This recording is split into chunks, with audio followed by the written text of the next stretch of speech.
Look at Pat Buchanan. Jesus. He wrote an editorial today encouraging the Republicans to go harder after Sotomayor on the race issue. Yeah, because they haven't been tough enough in that regard.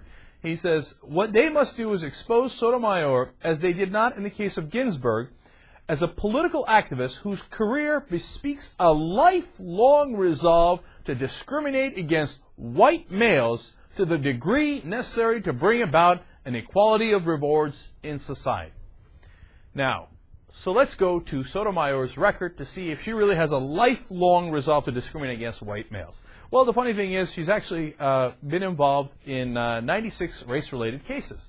So since she's literally the most experienced judge to come for confirmation in the last 100 years, there's a lot of cases that she's dealt with in her 17-year career on the bench, and so there's a lot to pick from. So 96 cases related to the race. Well, it's looking at the record, look at this. Judge Sotomayor and the panel rejected the claim of discrimination roughly 78 times. Now, it's roughly because of technical issues, whether it's race-based or not is an open question in some of those small cases. So they rejected the claim of racial discrimination 78 out of 96 times. Now, yeah, I know, she's wild and crazy. Now, but on the 10 times that they accepted the claims of racial discrimination, well, 9 of those times it was unanimous, including the Republicans on that court. Oh, wow, she's crazy. And on the one where they accepted racial discrimination, but the Republicans did not go along, well, that was decided on a technical issue and not on the race-based issue.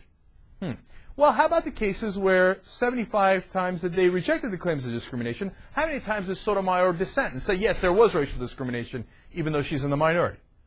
Well, that was a stunning 2 times. And on one of those, again, it was a technical issue regarding guardianship of the child, and so it didn't have anything to do with the race issue. On one, though, she actually decided for racial discrimination against the majority, and it was because she would have allowed a black kindergartner to proceed with a claim that he was discriminated against in a school transfer. Aha! A lifelong history of discriminating against white males. Because out of 96 cases, there was 1 case where she said, hey, we should look to see if that black kindergartner is being racially discriminated against. They don't care about the facts. They don't give a damn.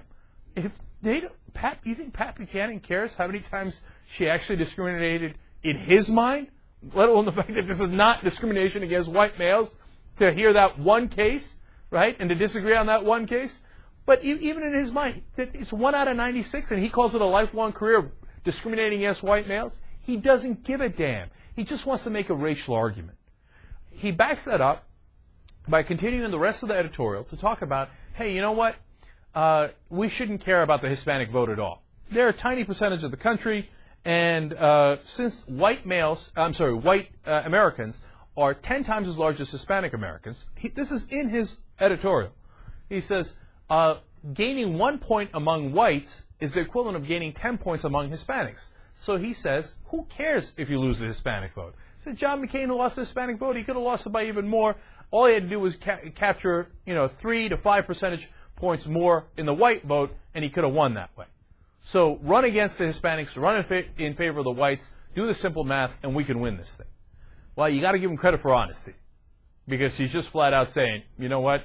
We shouldn't give a damn about Hispanics in America, and the Republican Party should be the all-white party. Mission accomplished, Pat, because you're definitely headed in that direction.